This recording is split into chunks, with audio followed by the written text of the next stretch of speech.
మీ కళ్లద్దాలకు శాశ్వత పరిష్కారం కేవలం 9,999 రూపాయల నుండే LASIK surgery American laser eye హాస్పిటల్లో.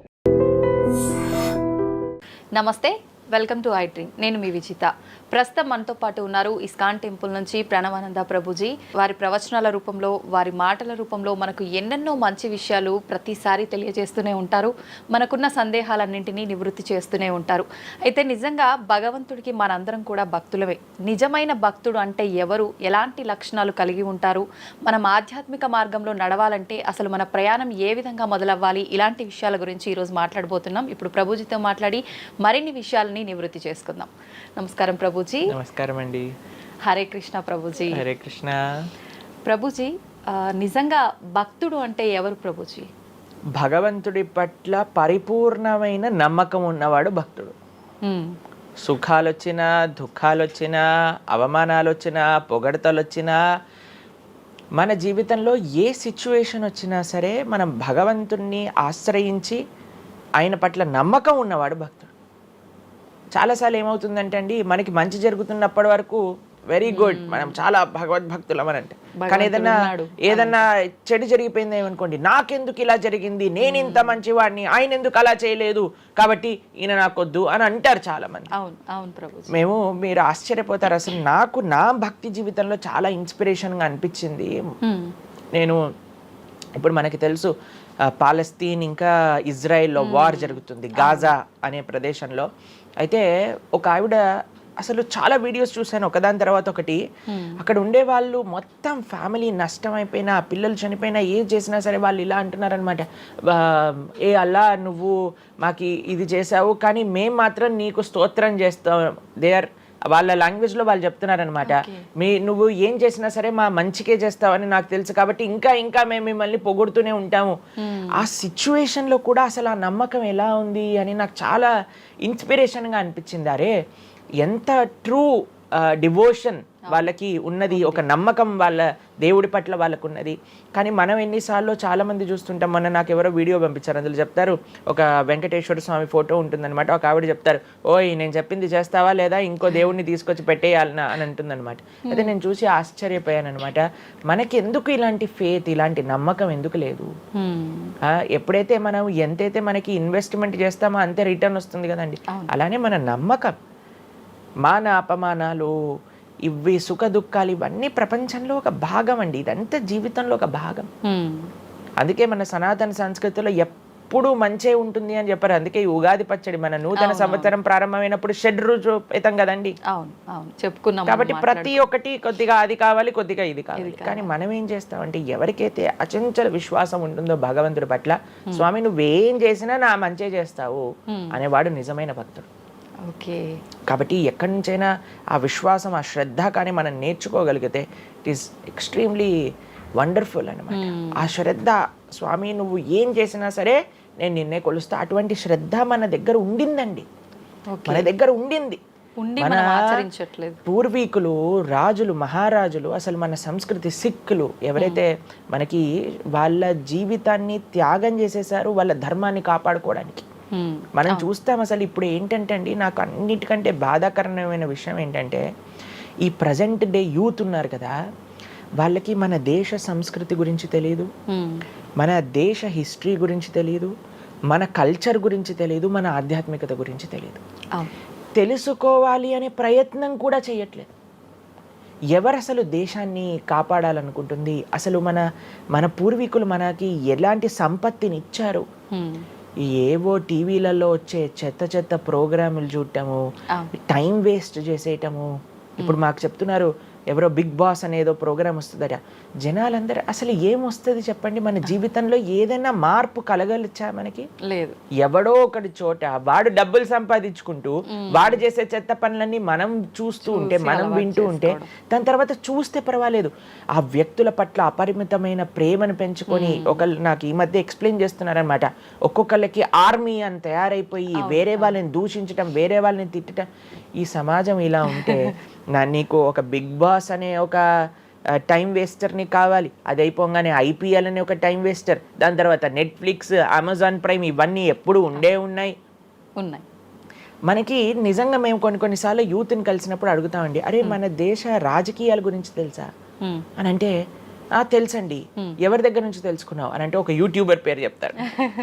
ఆ యూట్యూబర్ ఏమో ఎక్కడో వేరే దేశంలో కూర్చొని మన సంస్కృతిని, మన రాజకీయాల్ని ఎలా ఒక వేరే దిశగా నడిపించాలో నడిపిస్తుంటారు. వాడివన్నీ వింటూ వీళ్ళు ప్రభావితం అయిపోతారు అనమాట. కానీ ఏంటి అసలు మన సంస్కృతి అంటే ఏంటి, మన ధర్మం అంటే ఏంటి, అసలు కొద్దిసం భగవంతుడు చాలా దూరం అనుకోండి, కనీసంలో కనీసం మన భారతీయత అంటే ఏంటో కూడా తెలియదండి అసలు ఇలాంటి పిల్లలకి. ఈ మధ్యలో పిల్లల్ని మర్చిపోకండి. పేరెంట్స్ ఎంతమంది దృష్టి చూపిస్తున్నారు చెప్పండి? చాలా తక్కువ మంది ప్రభుజీ. ఎప్పుడు చూడు ఏ సినిమాకి వెళ్దామా, ఏ సీరియల్ చూద్దామా, ఏ రియాలిటీ షో చూద్దామా, ఏ మూవీ సిరీస్, వెబ్ సిరీస్ కొత్తగా రిలీజ్ అయిందా, ఏ ఇన్స్టాగ్రామ్లో వీడియోస్ చూద్దామా, ఇలానే ఉండిపోతే మన దేశం ఎటు వెళ్తుంది, మన రాజ్యం ఎటు వెళ్తుంది, మన సంస్కృతి ఎటు వెళ్తుంది ఒకసారి చెప్పండి. కాబట్టి భక్తి అనేది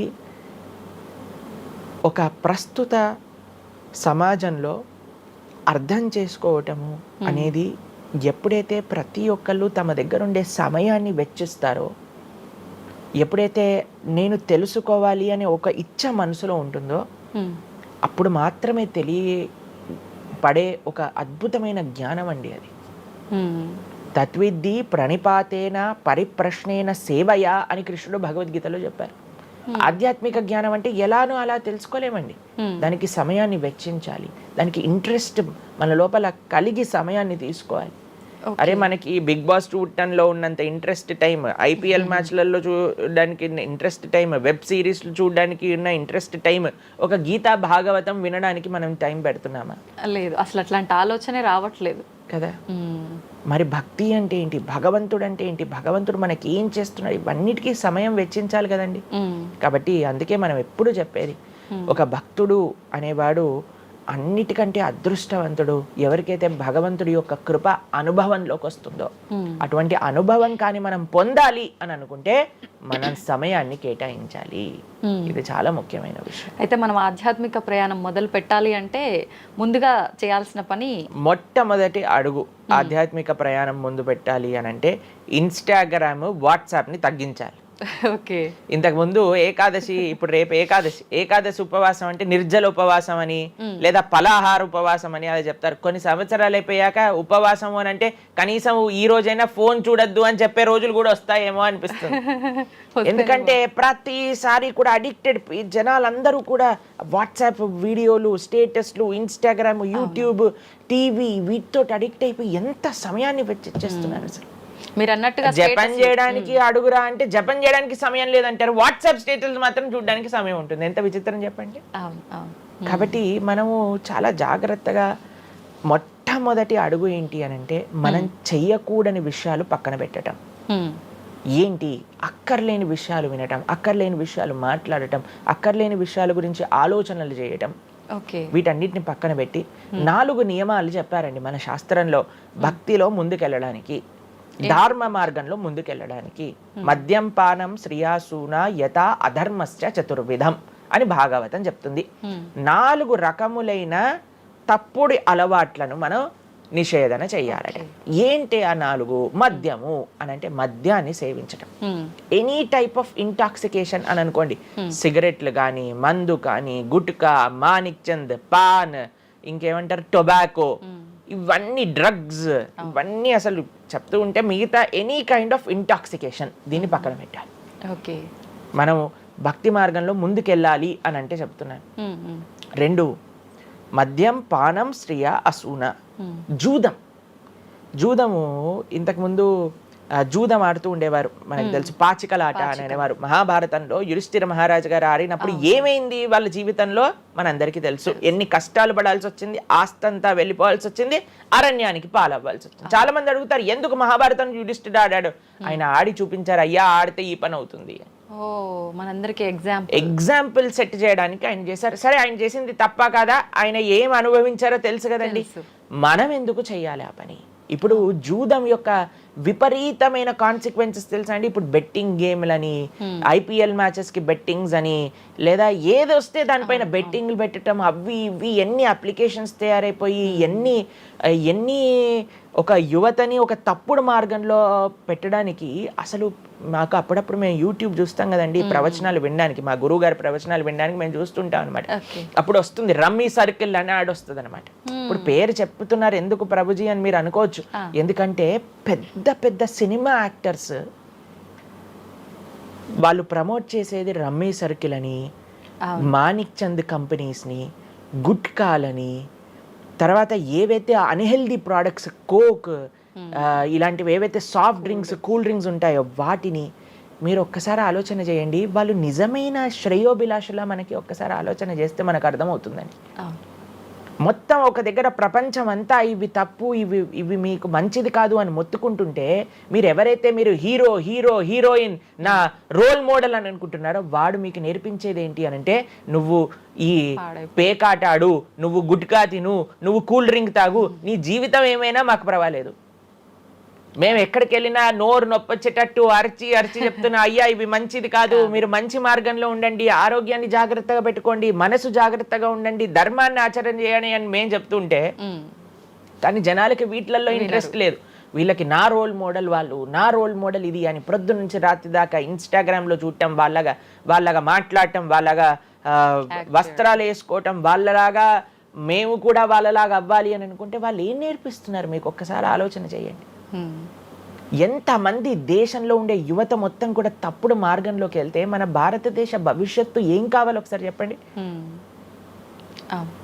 కాబట్టి ఫస్ట్ ఏమన్నా మనం ఇంటాక్సికేషన్, సెకండ్ గ్యాంబ్లింగ్ అని అంటారు, జూదం, ఏ ప్రకారమైన జూదమైనా సరే దాన్ని పక్కన పెట్టాలి.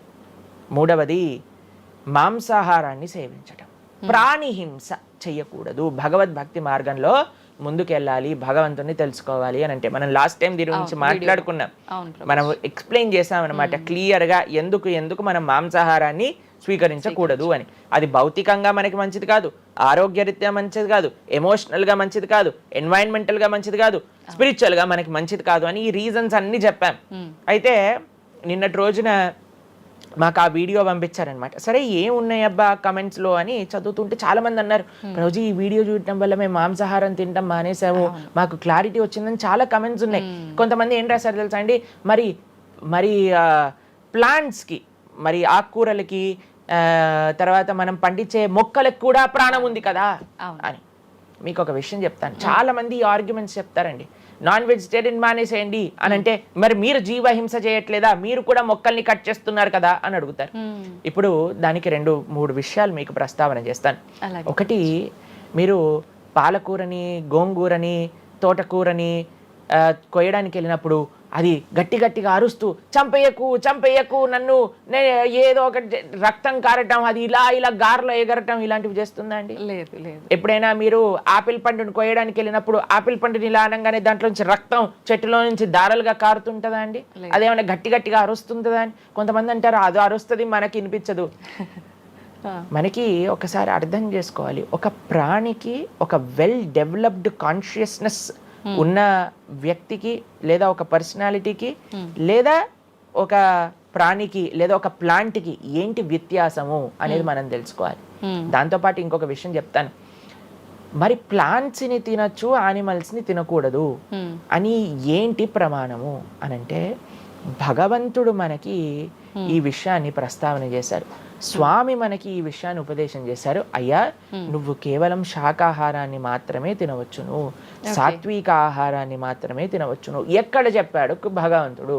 పత్రం పుష్పం ఫలం తోయం యోమే భక్తా ప్రయశ్చతి. పత్రం పుష్పం ఫలం తోయం, నువ్వు ఫలములను, తర్వాత ఆకులను, నీటిని, పాలను, వీటితో సంబంధించినవి ఏవైనా సరే తయారు చేయొచ్చు, భగవంతుడికి నివేదన చేయొచ్చు, స్వీకరించవచ్చు.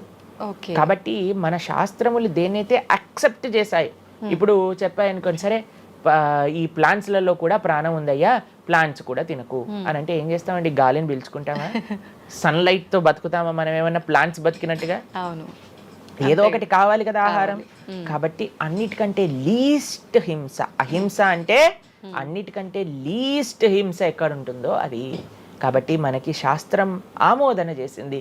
నువ్వు ఈ ఏవైతే హర్బిఓరస్ అని అంటారు చూడండి, ఏవైతే పశుపక్షాదులు కాకుండా ఏవైతే మొక్కలు ఉంటాయో, ఏవైతే ధాన్యం ఉంటుందో, ఏదైతే ఫలములు ఉంటుందో దాన్ని స్వీకరించు అని. తర్వాత రెండో ఆర్గ్యుమెంట్ ఏం చేస్తారో తెలుసా అండి, నాన్ వెజిటేరియన్ అనగానే మనం కానీ తినకపోతే వాటి పాపులేషన్ మొత్తం పెరిగిపోయి పెరిగిపోయి పెరిగిపోయి పెరిగిపోయి మనల్ని చంపేస్తుంది. అయ్యా నువ్వొక్కడు మారటం చేత ఏమీ అవ్వదు. అవును, మొత్తం మారిపోదు. ప్రపంచం ఎలా వెళ్తుందో కొంతమంది మూర్ఖులు ఉంటారు, ఎంత చెప్పినా మారని వాళ్ళు వాళ్ళ పని చేసుకొని ఇవ్వండి అంతే. భగవంతుడు బ్యాలెన్స్ ని తయారు చేశారండి. ఆ భగవంతుడు ఆ బ్యాలెన్స్ ని క్రియేట్ చేస్తారు. నువ్వు ఆ ధర్మాన్ని ఆచరించకుండా ఉండు. కాబట్టి 3 చూసాం ఏంటి, మద్యం, పానం, శ్రియ, సూన. ఒకటి intoxication, gambling, meet eating. Last Prabhuji ఒక చిన్న డౌట్, ఇప్పుడు మాంసాహారం తినొద్దు మన శాస్త్రంలో ఎక్కడ తినమని చెప్పలేదు అని అన్నారు కదా, మరి గ్రామ దేవతలకి కోళ్ళు, మేకలు ఇలాంటివన్నీ బలిస్తుంటారు కదా, మరి అది ఎక్కడ ఉంది అసలు? మీరు అమ్మవారిని జగన్మాత అని పిలుస్తారు తెలుసా? మీరు ఎప్పుడైనా అంటారా? అమ్మ అంటారు, అంతేనా?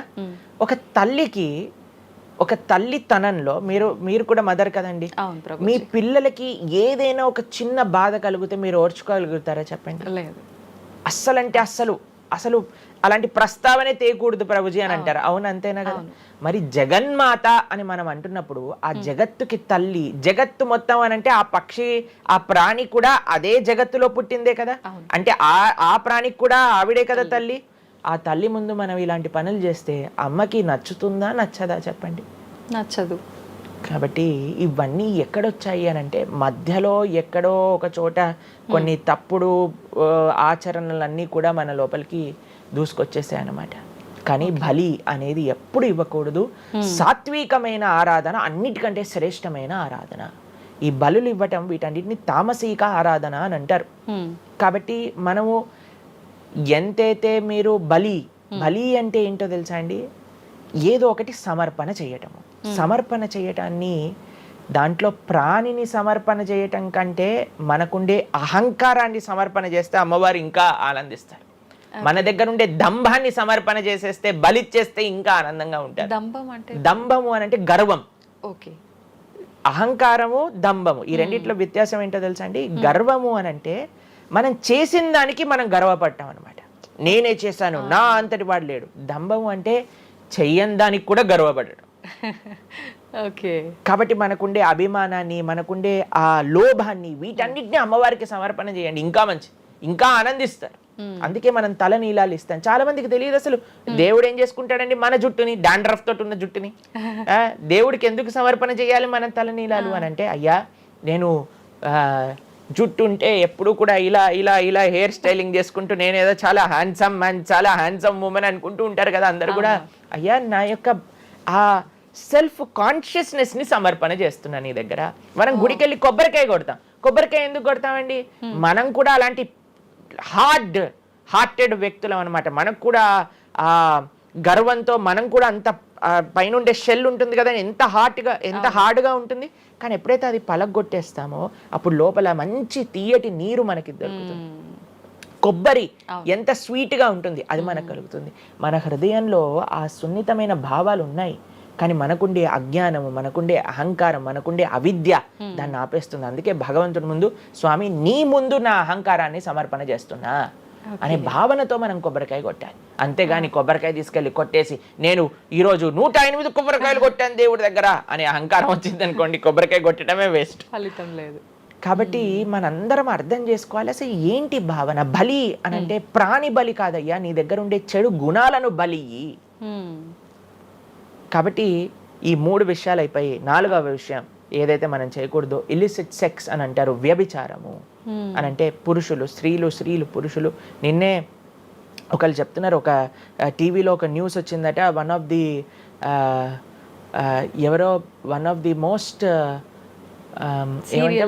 ఫేమస్ యాక్టరో లేదా ఇంకెవరో వాళ్ళ హస్బెండ్ని వేరే స్త్రీలతో పాటు పట్టుకున్నారు అని మాకు ఒక న్యూస్ నిన్న ఒకళ్ళు చెప్తున్నారు అనమాట. అంటే వాళ్ళు ఏం చెప్పారంటే నాకు, ప్రభుజీ సమాజంలో ఇలాంటివి ఎన్నో కేసులు వస్తున్నాయి ప్రభుజీ, ఈ మధ్యలో న్యూస్లో ఇలాంటివి అయితే తరచుగా మనం చూస్తూ ఉన్నాము.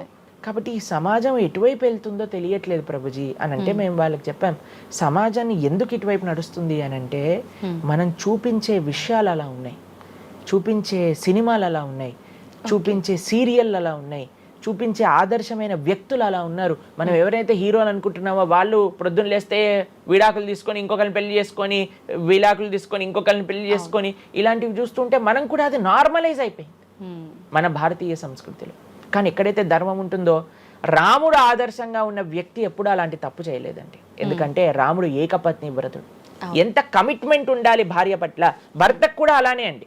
ఇప్పుడు ఒకళ్ళు తప్పు అంటే, ఇప్పుడు చాలా మంది అనుకుంటారు ఇది ఎత్తి పురుషులకే వర్తించింది అని. పురుషులకు ఎంతైతే వర్తిస్తుందో అంతే స్త్రీలకు కూడా వర్తిస్తుంది, స్త్రీలకు ఎంతైతే వర్తిస్తుందో అంతే పురుషులకు కూడా వర్తిస్తుంది. కాబట్టి ఈ 4 చాలా జాగ్రత్తగా ఉండాలి. పరస్త్రీ సంఘము, పరపురుష సంఘం, వీటి నుంచి చాలా జాగ్రత్తగా ఉండాలి. ఈ 4 కానీ మనం ఆచరించగలిగితే మన జీవితంలో, చెయ్యకూడనివి 4, చెయ్యాల్సినవి 4. ఇప్పుడు మనం చెయ్యకూడనివి 4 గురించి విన్నాం కదా, చెయ్యాల్సిన 4 ఏంటో ఒక నిమిషంలో చెప్పేస్తా. మంచి భక్తుల యొక్క సాంగత్యం, మంచి పుస్తకాలు చదవటం, భగవన్నామాన్ని జపం చేయటం, మంచి ఆహారాన్ని స్వీకరించటం. ఈ 4 చేస్తే మనం డైరెక్ట్గా భగవంతుడి యొక్క శ్రీచరణాల దగ్గర ఉంటాం అనమాట. ఓకే, ఇవన్నీ జరగాలి అని అంటే మనం ఆధ్యాత్మికం వైపు మన మనసును మళ్ళించాలి. మనకి ఆధ్యాత్మికము అవసరము అని మనం తెలుసుకోవాలి. ఎప్పుడైతే తెలుసుకుంటామో మనం సమయాన్ని ఇవ్వగలుగుతాం. ఓకే ప్రభుజీ, జపం అని అంటుంటారు. నిజంగా జపం అంటే ఏంటి ప్రభుజీ? ఏ విధంగా జపం చేయాల్సి ఉంటుంది? జపము మనకి కలియుగంలో తరించడానికి మార్గం. కృతేయ ధ్యాయతో విష్ణుం త్రేతాయాం యజతోమకై ద్వాపరే పరిచర్యాయాం కలో తత్ హరికీర్తనం అని చెప్పారు. భగవంతుడి యొక్క నామ జపం అత్యంత శ్రేష్టమైనది. కృష్ణుడు భగవద్గీతలో ఏం చెప్తారో తెలుసా అండి, అన్నిటికంటే గొప్ప యజ్ఞం, యజ్ఞములలో నేను ఒక యజ్ఞాన్ని అని చెప్తారు. ఏ యజ్ఞం తెలుసా? యజ్ఞానాం జప యజ్ఞోస్మి అని భగవంతుడు చెప్తారు. అన్నిటికంటే గొప్ప యజ్ఞం జపం చేయడం అనమాట. ప్రతిరోజు జపం చేయాలి. మనందరం మేము ప్రతిరోజు 2 గంటల పాటు జపం చేస్తాం ప్రొద్దున పూట. ఏంటి జపం చేయాలి? భగవన్నామాన్ని జపం చేయాలి. భగవన్నామము అత్యంత సులభంగా మనల్ని భగవంతుడి యొక్క కృపని తెచ్చిపెడుతుంది, భగవంతుడి యొక్క రియలైజేషన్ మనకిస్తుంది అనమాట. అందుకే హరిర్నామ హరిర్నామేవ కేవలం కలోర్ నాస్తేవ గతిరన్యద అని చెప్పారు. అన్నిటికంటే శ్రేష్టమైనది ఎటువంటి రూల్స్ అండ్ రెగ్యులేషన్స్. ఇప్పుడు కొంతమంది అనుకుంటారు జపం అంటే చాలా రూల్స్ ఉండాలి, అది చేయాలి ఇది చేయాలి అని. ఏం లేదు, చక్కగా శుచిగా ఉండండి, శుభ్రంగా ఉండండి, భగవంతుడి ముందు దీపం పెట్టండి, కూర్చోండి, ఒక జపమాల పట్టుకోండి. హరే కృష్ణ కృష్ణ కృష్ణ హరే హరే, హరే రామ రామ రామ హరే హరే. సింపుల్ మంత్రం, ఎవరైనా చేయొచ్చు, ఎటువంటి కాంప్లికేషన్స్ లేదు. ఏ స్థితిలో ఏ అవస్థలో ఉన్న వాళ్ళైనా సరే చక్కగా జపం చేయొచ్చు. ఎటువంటి నియమాలు లేదు. ఎప్పుడైనా సరే చక్కగా భగవన్ నామానికి నియమం లేదు, మంత్రాలకి నియమాలు ఉన్నాయి, కానీ ఇది భగవన్ నామం.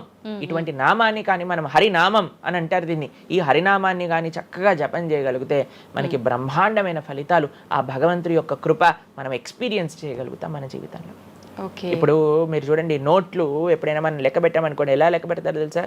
ఇలా 1 2 3 4 5 6 7 8 9 10 అని లెక్క పెడతారు, అంతేనా? ఏదైతే నోట్లు లెక్క పెట్టేటప్పుడు ఎప్పుడు మనం బయటికి లెక్క పెడతాం, ఎందుకంటే ఇది ఎప్పుడు బయటికి వెళ్ళేదే.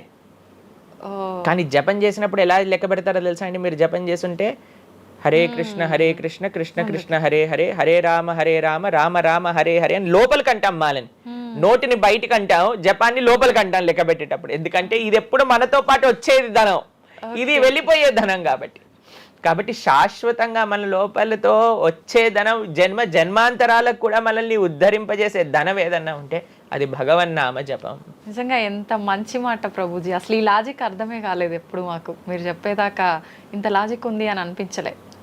చాలా మంచిగా చెప్పాము. ప్రతి ఒక్కళ్ళు చిన్న పిల్లల నుంచి, మా దాంట్లో మా గ్రూప్ లో మీరు చూస్తే చిన్న పిల్లల నుంచి వృద్ధుల వరకు అందరు జపం చేస్తారు. అంతెందుకండి, మీరు చూస్తారు హరే కృష్ణ భక్తులు దేశ విదేశాల నుంచి ఉన్న వాళ్ళందరూ జపమాల పట్టుకొని జపం చేసే వాళ్ళని మనం చూడట్లేదు. కాబట్టి మనకి ఎందుకు జపం రాదు? టైం వస్తుంది, టైం ఉంది. ఎక్కడెక్కడ టైం వేస్ట్ చేస్తున్నామో తెలుసుకుంటే ఎక్కడ దాన్ని యూటిలైజ్ చేయాలో తెలుస్తుంది. సమయంతో పనుందా ప్రభుజీ? ఏ సమయంలో అయినా చేసుకోవచ్చు, కానీ ప్రొద్దున పూట చేస్తే అత్యంత శ్రేష్టమైనది. ప్రొద్దున పూట మనం త్వరగా లేసి త్వరగా స్నానం చేసి త్వరగా జపం చేసుకోగలిగితే ఆ రోజంతా బ్రహ్మాండంగా ఉంటుంది. ధ్యానం కూడా చేస్తుంటారు చాలా మంది. జపానికి ధ్యానానికి వ్యత్యాసం ఏంటి? మనము భగవన్నామ మంత్రాన్ని నామాన్ని జపం చేస్తూ భగవంతుడి గురించి ధ్యానం చేయాలి. ఓకే. ఇప్పుడు జస్ట్ ధ్యానం, చాలా మంది మాకు కంప్లైంట్ చేస్తుంది, ఇప్పుడు ధ్యానం చేస్తే మనసు నిలకడగా ఉండట్లేదు, మనసు ఎక్కడికి వెళ్ళిపోతుంది, అక్కర్లేని ఆలోచనలు వస్తున్నాయి. ఇప్పుడు చూడండి, పిల్లవాడు అటు ఇటు ఇటు అటు కదులుతున్నాడు అనుకోండి, ఇంట్లో ఏయ్ అనగానే అయిపోతారు. అలా మన మనసు కూడా అటు ఇటు ఇటు అటు కదులుతూ ఉంటుంది. కానీ ఎప్పుడైతే మనం మంత్రంతో ధ్యానం చేస్తామో అప్పుడు మనసు ఇలా వెళ్ళిపోయింది అనుకోండి పక్కకి, హరే కృష్ణ అనగానే ఆ మనసు వచ్చేస్తుంది, వామ్మో వీడు కాన్షియస్గా ఉండండి నేను అటు ఇటు వెళ్తుంటే. కాబట్టి మనసు కూడా మనం ఆ నామం పట్ల మనం ధ్యానం చేయొచ్చు. ఎప్పుడైతే మనం నామాన్ని మంచిగా జపం చేస్తామో ఆ నామంలోంచే భగవంతుడి యొక్క రూపం, గుణం, లీల అవన్నీ కూడా ప్రకాశితం అవుతాయి. కానీ ఫస్ట్ మనం ధ్యానం నామం పైన పెట్టాలి. మన ఉచ్చారణ కరెక్ట్గా ఉందా, మనం చక్కగా ఆ నామాన్ని వింటున్నామా, దీనిపైన ధ్యాస ఉండాలన్నమాట. నిజంగా చాలా మంది ధ్యానం చేసేటప్పుడు ఆ ఏకాగ్రత అనేది రావట్లేదు, ఎన్నిసార్లు ప్రయత్నించినా అంటుంటారు కదా ప్రభుజీ. ఏం చేయాలంటారు ఆ ఏకాగ్రత రావాలంటే? ప్రాక్టీస్ చేయాలి. అభ్యాసేనతు కౌంతేయ, అభ్యాసం చేయాలి. ఇదేదో చాలా మంది ఏం చేస్తారు తెలుసా అండి, ప్రభుజీ నేను 3 రోజుల నుంచి జపం చేస్తున్నా కానీ నాకు ఆ రుచి కలగట్లేదు.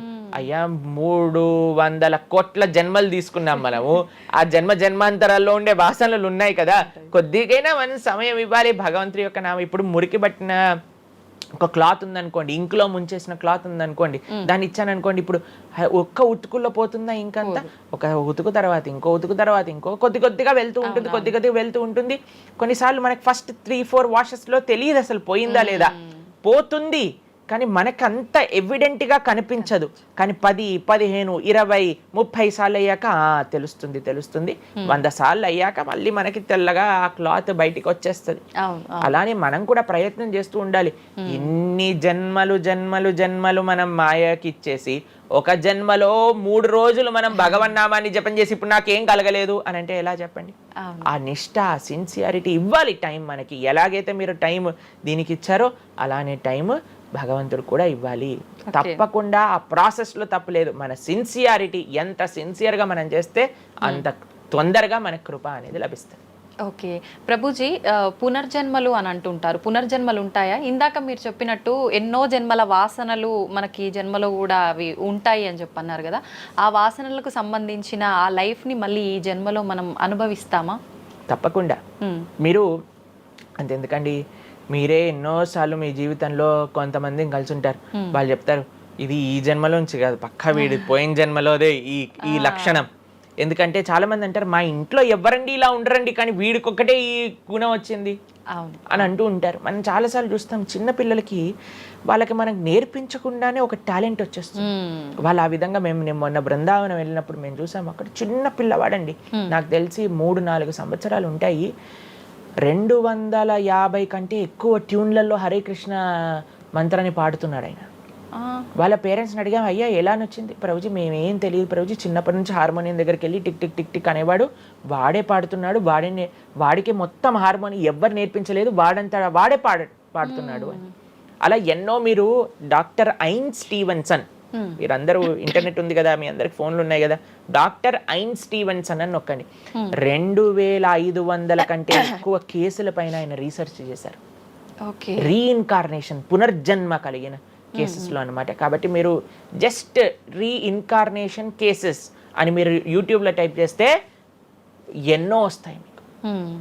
కాబట్టి పునర్జన్మ ఉన్నది.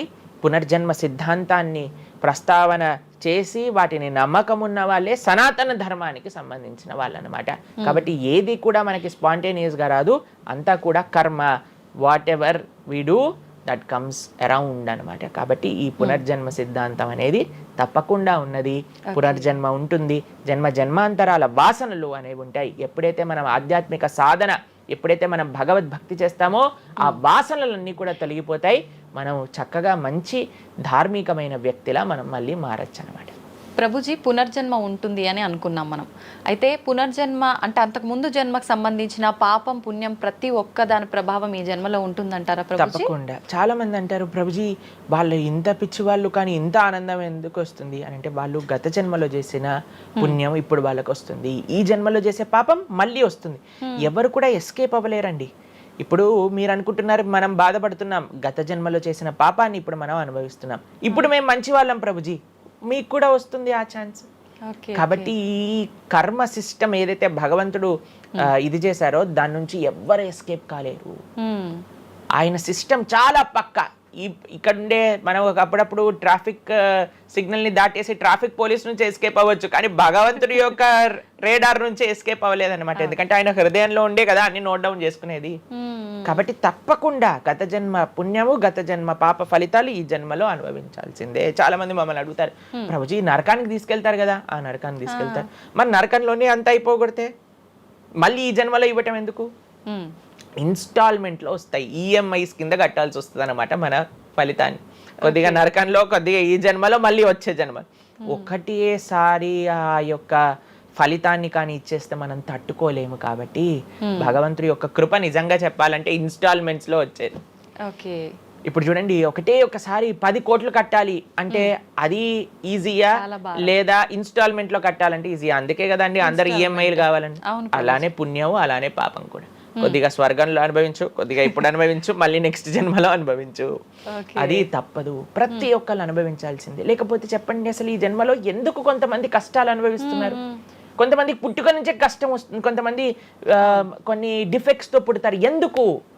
If God is equal to everybody, then why did God create different people differently అని అంటే భగవంతుడు తయారు చేయలే, భగవంతుడు ఇనిషియేట్ చేశారు ఆ సిస్టమ్ని. దాంట్లో మనం ఏ విధంగా చేస్తే ఆ కర్మ ద్వారా అలా మనం పుట్టవలసి వస్తుంది.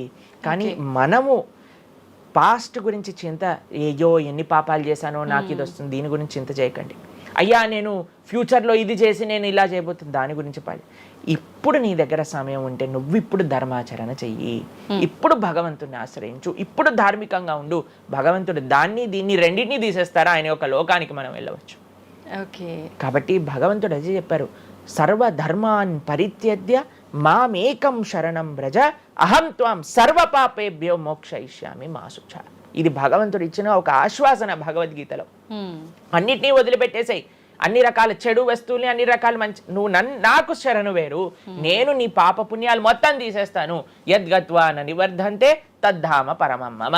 భగవంతుడి దగ్గర నుంచి చేరుకున్నాం అనుకోండి, మళ్ళీ ఈ ప్రపంచంలో ఈ యొక్క కష్టాలు ఉండే ఈ నేలపైన మళ్ళీ రావాల్సిన అవసరం లేదు. స్వామితో బ్రహ్మాండంగా స్వామి యొక్క సేవలో సుఖంగా ఉండొచ్చు మనం. అయితే ప్రభుజీ చాలా మంది చెప్తుంటారు, అన్ని అనుభవించింది తప్పదు అన్నప్పుడు ఎందుకు భగవంతుని ఆరాధన చెయ్యాలి అని. వాళ్ళందరికీ ఇది మంచి సమాధానం ప్రభుజీ. నిజంగా చాలా మంది ఇదే అంటుంటారు, అంతే కదా, ఎంత భగవంతుని ఆరాధించినా ఈ కష్టాలు తప్పట్లేదు, అసలు లైఫ్ ఏం చేంజ్ అవ్వట్లేదు, మనశ్శాంతి లేదు, ఎందుకు అసలు ఆరాధించాలని చెప్పి అసలు భగవంతుని పూజించడం కూడా మానేస్తుంటారు.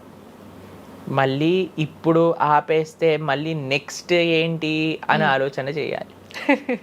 కాబట్టి ఇప్పుడుండే వాటితో మనం ఇది చేసామనుకోండి, ఇంత ధర్మాచరణ కూడా ఆపేశారనుకోండి, ఇంకా ఆ పుణ్య పాప ఖాతాలు అలానే పెరిగిపోతూ ఉంటాయి. కానీ చివరికి వచ్చేది ఈ ప్రపంచంలోకే కదా.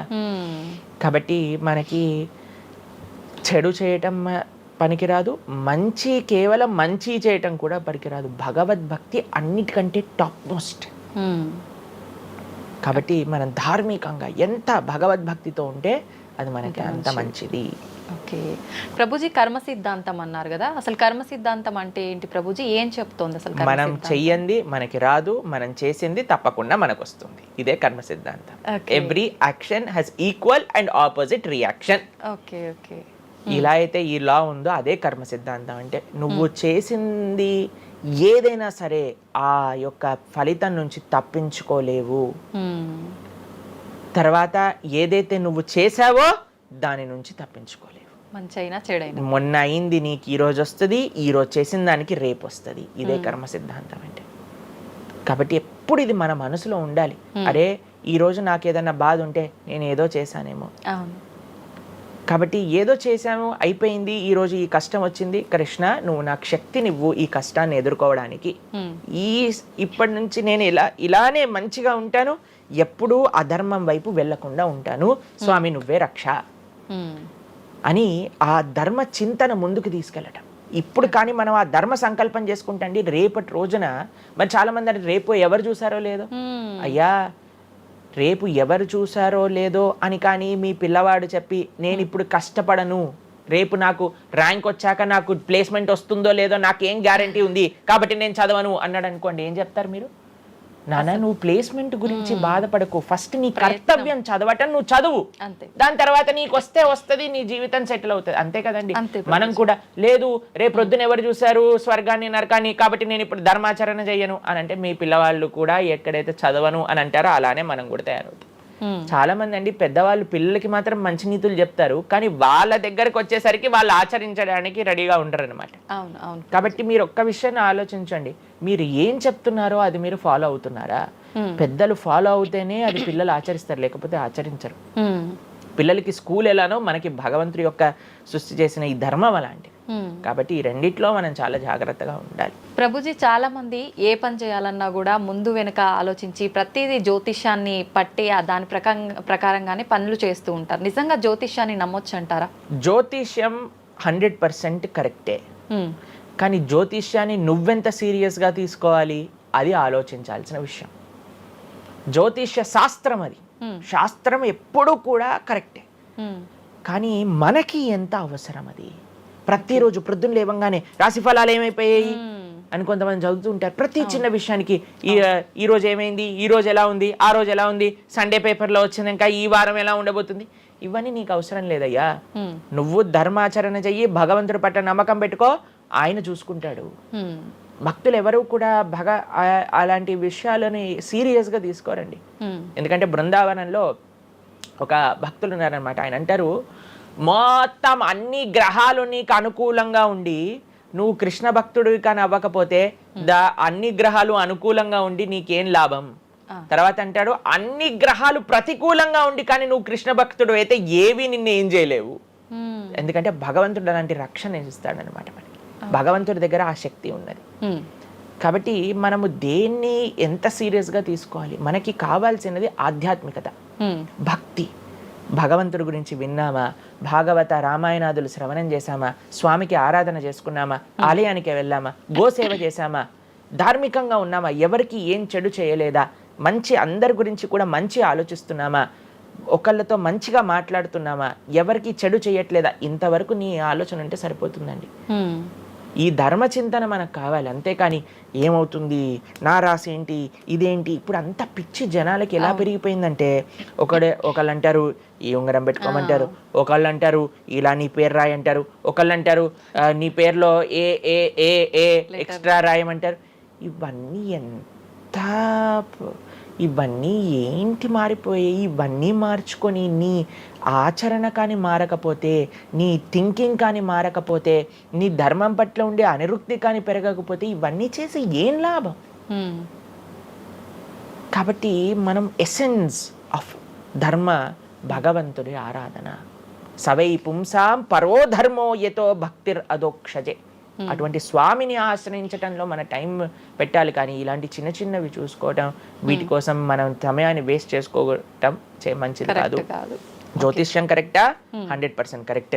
నీకెంత కావాలి అది నువ్వు ఆలోచన చేసుకో. పెళ్లి చేసుకోవాలి, గృహ ప్రవేశం చేసుకోవాలి, ఏదైనా పెద్ద పెద్ద ఉంటే అప్పుడు మీరు చూడాలి ముహూర్తం, వివాహం చేసుకోవటం కానీ లేదా ఏమంటాం మన గృహ ప్రవేశాది పెద్ద పెద్ద కార్యములకి చూసుకో. ప్రతిరోజు, ప్రతి క్షణం, ప్రతి వారం, ప్రతి నెల. చాలా మందికి పొద్దున్నే చూడండి అసలు రోజు గడవదు. ఇలాంటి పిచ్చి పనులు ఆపాలి. ఫస్ట్ ప్రొద్దున పూట లేచి భగవంతుడి దగ్గరికి వెళ్ళి భగవంతుడికి నమస్కారం చేసి జపం చేసుకొని ధ్యానం చేసుకొని ఆలయానికి వెళ్ళి దర్శనం చేసుకొని భగవత్ చింతనలో ఉండండి. రోజులో ఏ కష్టం వస్తుందో దాన్ని ఎలా ఎదుర్కోగల ఆ శక్తిని వస్తుంది. అంతేగాని ఏమున్నాయి రాశి ఫలాలు చదవటం వల్ల ఏం అవ్వదండి. కాబట్టి సొల్యూషన్ పైన కాన్సన్ట్రేట్ చేయండి, ప్రాబ్లం కోసం విశ్లేషణ చేయకూడదు. ఓకే ప్రభుజీ, చాలామంది ఇంట్లో నెగిటివ్ ఎనర్జీస్ ఉన్నాయి, దయ్యాలు తిరుగుతున్నాయి, లేదంటే ఎవరైనా ఒక పర్సన్కి దయ్యం పట్టింది అని చెప్పి చాలామంది ఎవరు ఇట్లా పంతుళ్ళు అట్లాంటి వాళ్ళ దగ్గరికి, మాంత్రికుల దగ్గరికి తీసుకెళ్ళడము, వాళ్ళు వదిలిస్తారని చెప్పటము, ఆ దయ్యం వీళ్ళని చాలా పీడిస్తుంది అని చెప్పడం, ఇలాంటివి చాలా వింటుంటాము సహజంగా. ఇదంతా నిజమే అంటారా ప్రభుజీ? అసలు దయ్యాలు అనేవి ఉన్నాయంటారా? ఆత్మలు, దయ్యాలు ఇవన్నీ ఉన్నాయండి, అది లేవు అని చెప్పలేము. ఉన్నాయి, తప్పకుండా. ఎలా అయితే మీరు నెగిటివ్ ఎనర్జీ అంటారు కదా, నెగిటివ్ ఎనర్జీ ఎక్కడికి వస్తుందో తెలుసా అండి? నెగిటివ్ పీపుల్ దగ్గరికి వస్తుంది. ఎవరైతే ఎమోషనల్గా, ఎవరైతే స్పిరిచువల్గా, ఎవరైతే ఫిజికల్గా వర్నలబుల్గా ఉంటారో వాళ్ళ దగ్గరికి వస్తుంది. ఎవరైతే ఇంట్లో భగవద్ ఆరాధన ఉండదో, పూజ రూమ్లో ఏమీ లేకుండా చాలామంది ఇప్పుడు మాకు చాలా విచిత్రం అనిపిస్తుంది కొన్నిసార్లు. మాకు ఈ ఇంటర్నెట్లో వీడియో చూసినప్పుడు వీళ్ళు చర్చ్లో ఉండే వాళ్ళందరూ దయ్యాలను వదిలిస్తూ ఉంటారనమాట. మాకు చాలా ఆశ్చర్యం ఏంటంటే వీళ్ళకే ఎందుకు దయ్యాలు పడుతున్నాయి అని. కాబట్టి ఎందుకు దయ్యాలు ఎవరైతే పర్సనాలిటీస్లోకి వెళ్తాయో తెలుసండి? ఎవరైతే క్లీన్లీనెస్ మెయింటైన్ చేయరో, ఓకే, ఎవరైతే సమయానికి స్నానం చేయటం కానీ, సమయానికి శుచిగా శుభ్రంగా ఇల్లు శుభ్రంగా ఉంచుకోవటం కానీ, దేవాలయంలో భగవంతుడి యొక్క మూర్తులకి చక్కగా ఆరాధన చేసి ధూపం, దీపం, నైవేద్యం, తోరణం, ఉత్సవాలు, పండగలు, యజ్ఞాది యాగాదులు ఇవన్నీ ఉన్న చోట ఎప్పటికీ నెగిటివ్ ఎనర్జీ అనేది ప్రవేశించలేదు. ఓకే. కానీ ఎక్కడైతే జనాలు డిమ్గా, డల్గా, ఎటువంటి వైబ్రెన్స్ లేకుండా ఎప్పుడు ఎమోషనల్ వర్నలబుల్గా బాధల్లో ఉంటూ, ఏ ఆధ్యాత్మికంగా లేకుండా, ఇల్లంతా గందరగోళంగా చెత్త చెదారంతో, ఎప్పుడైనా సరే ఫ్రెష్ ఫుడ్ కాకుండా స్టేల్ ఫుడ్, బయట సోర్స్ తెలియని ఫుడ్ వాటిని తినటం వల్ల అలాంటి మెంటాలిటీస్, అలాంటి నెగిటివ్ ఎనర్జీ ఈజీగా ఇటువంటి నెగిటివ్ ఎన్వైరన్మెంట్లోకి వచ్చేస్తుంది అనమాట. ఓకే. కానీ ఎప్పుడైతే మనం వైబ్రెంట్గా భగవన్నామ చక్కగా బొట్టు పెట్టుకొని, చక్కగా మంచిగా సాంప్రదాయంగా రెడీ అయ్యి, చీర సాంప్రదాయం, మన సాంప్రదాయం మన చీర అండి. భారతీయత మగవాళ్ళైతే ధోతి కుర్తా, ఇంతకుముందు ఉండేది శిఖ. ఎంత చక్కగా బొట్టు పెట్టుకొని చక్కగా అలంకరణ చేసుకొని ఇంట్లోకి వెళ్ళంగానే అసలు ఆ ధూపం యొక్క సువాసన వచ్చి చక్కగా పసుపచ్చతో మన గడప నుంచి స్టార్ట్ చేస్తే పైన తోరణం, కింద ముగ్గులు.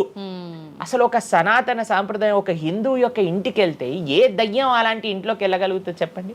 మన సినిమాలలో మీరు చూసి ఉంటారు, దయ్యాలు ఎక్కడుంటాయి? పాతబడ్డ బంగ్లాలలో, ఎక్కడో క్లోజ్ చేసిన గెస్ట్ హౌస్లలో ఉంటాయి, అంతేనా? నిజం ప్రభుజీ. ఏదైనా దేవాలయంలో దయ్యం ఉండటం మీరు చూసారా ఎక్కడైనా? లేదు. ఎందుకు ఉండదు? ఎందుకంటే అక్కడ భగవద్ ఆరాధన జరుగుతుంది కాబట్టి.